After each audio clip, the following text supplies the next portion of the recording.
So the animals would say, work less, think less, be in nature more, and your energy is naturally going to be more loving to the point where you become nothing but love. It's all simple. And to stop killing them. Absolutely no creature wants to be killed and eaten.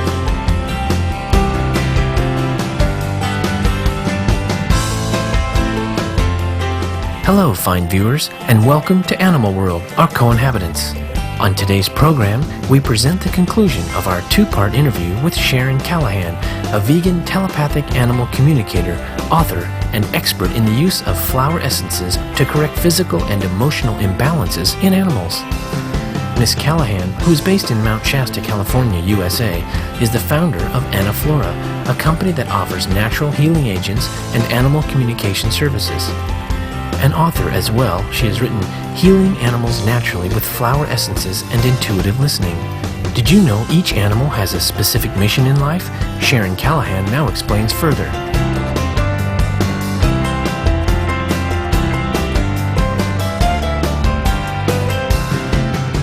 And you know, if you walk down any neighborhood street and you see a cat or dog in the yard and you're sensitive, you can see that they're doing something very special. You know, the dog is guarding the yard, the cat is monitoring energies and things.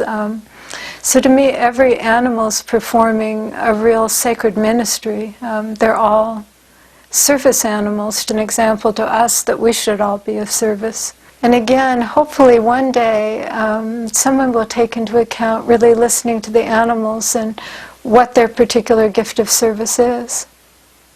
And dolphins heal whether we're having them do that or not. They are love, and that love goes where it's needed. Through her many years of experience as an animal communicator, Miss Callahan has learned that all of our fellow beings are models of devotion and love. However, she says that whales are unique in this respect. They aren't loving, they are love. And I think it's one of the reasons that whales are as big as they are, because there's a lot of love there moving in the oceans. I feel Master Ching Hai is absolutely correct that I feel without whales in the ocean, we wouldn't still be here. They hold such a vibration of love that it makes up for what we're so sorely lacking. So they are love. They absolutely are love incarnated. They look upon us as children, the newcomers on the earth. I mean, in Earth time, human beings have only been here about 4 minutes. If you look at the whole span of Earth and how it's evolved. And so they think of us as kind of children that don't know what we're doing. They have tremendous compassion for us, never anger, ever, even if we harm them. Tremendous compassion. They'd like us to hurry up a little bit because we're really ruining things. But very much compassion like a mother would show a child. And the reason that we're ruining things, ruining the earth, ruining the environment, ruining our own bodies, is that we've simply separated ourselves out from the animals. For one thing, we forget that we are animals also. We're a human animal. So that we've separated ourselves from the animals, from the plant life, from the earth itself. We think way too much. The ego's the problem.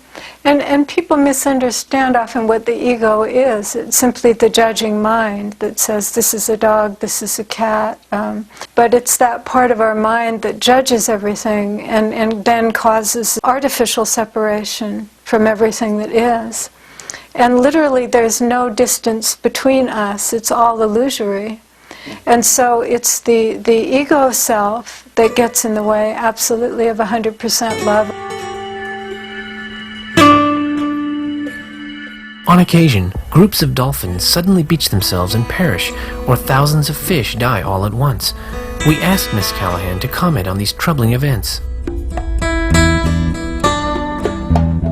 The ocean has become poison. Anything that lives in the ocean is just screaming because it's polluted, it hurts their eyes, it's incredibly noisy. almost to the point where it drives them crazy. It absolutely may be that a certain group of fish, for instance, simply can't stand to be in the ocean anymore. It's like being in a sea of poison, and so they all leap out. But I think for all of the species that disappear from the earth, they're disappearing for one reason only, because we don't love them enough. We don't love them enough to do what's right. We're not loving them, we're not considering that that's their home, and that it was also our home. We came out of the ocean, and I feel that dolphins really they're the ocean people. They're the people that didn't come out. When dolphins beach themselves somewhere, it's not by accident, and it's not that they're sick, and it's not that they can't find their way. It's that it often brings out the best in people. It brings people into their hearts. People go to help. It's often that that particular area of the world needs an infusion of love, and they're willing to sacrifice themselves to give that. And so whales and dolphins and other, incredibly brilliant animals of the sea, wish we would just not think so much, that we would let the energy settle into our hearts to become love. Humankind can also learn an important lesson from the peacocks. Peacocks are very interesting because there's a legend in Hinduism that all peacocks began white. And peacocks can eat things that are poison and it doesn't hurt them. So the legend is that peacocks roam the world eating up the poison, and the eating of the poison gives them the color. And a peacock also stands for enlightenment. So to me, a peacock is not only a fantastic image for the enlightened state, but it's also what we should be doing. We need to go clean up our mess. We need to go out into the world and eat up those poisons that we put out. Not literally taking it into our body, but doing the cleanup work. And we can. If everybody did it, we'd have it cleaned up in no time. So peacock is a wonderful example of that.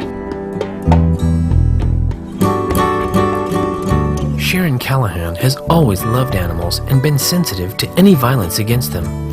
She decided to try to become a vegetarian at age 5 after realizing the packages sold at a meat counter were parts of animals. Today she avoids all animal products.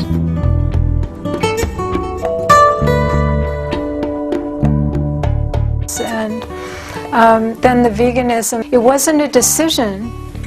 It was just simply a change of vibration in my system that wouldn't allow anything that caused harm. And I've gone for periods of time just on fruits and nuts and things, and it's a wonderful thing to try because you see that you're just fine. So there's a whole evolution that to me happened beyond thought and beyond time, and it wasn't a decision. It was just a natural flow of heart opening and where I wanted to go. I think it goes beyond even what we eat.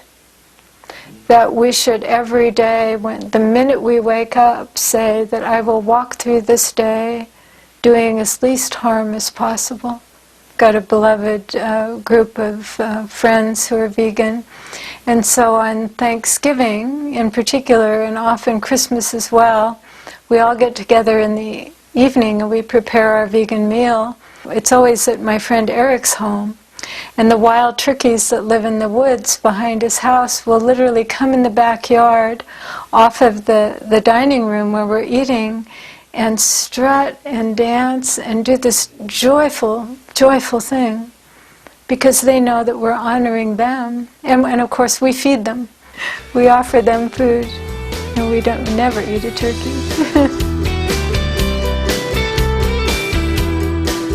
Ms. Callahan not only advocates that everyone follow a plant-based diet, but also that our animal companions be provided with vegan food as well.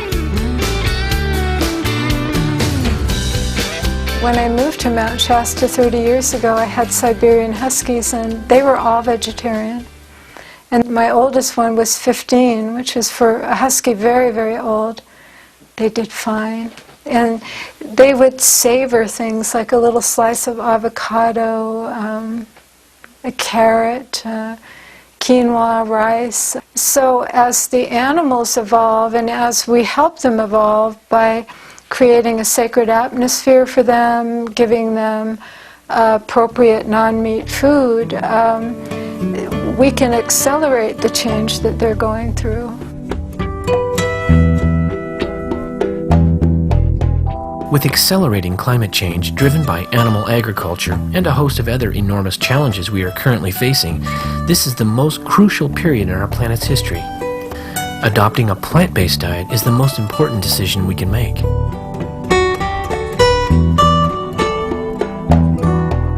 I feel that the entire earth is like almost encapsulated in like a fog or cloud of suffering that certainly includes the suffering of human beings, but more than anything, the suffering that animals that are killed by the millions every day. That energy of the suffering that they go through stays in a kind of band around the earth. So that if enough people became, vegetarian and then vegan, we would begin to dissipate that energy by simply balancing it. It hits me profoundly that every night when I go to sleep, millions of animals are just dying this horrendous death. In the daytime, you're doing other things. You can distract yourself with your work. But to me, sometimes I can't sleep when I think about it. But if we change, and we must, if we're going to save ourselves, it would begin to help the earth to emit the light that she should. It would move through that band of suffering that surrounds the earth. It would envelop it with love and forgiveness, and everything would change. I mean, literally, it is the one thing that will save us. May heaven bless you, Sharon Callahan, for your kind efforts on behalf of our animal brethren and for sharing your insights on how we can heal both them and our world. You exemplify love and compassion. May you help many more people understand the animal's deep, profound love for humankind and the importance of the vegan lifestyle.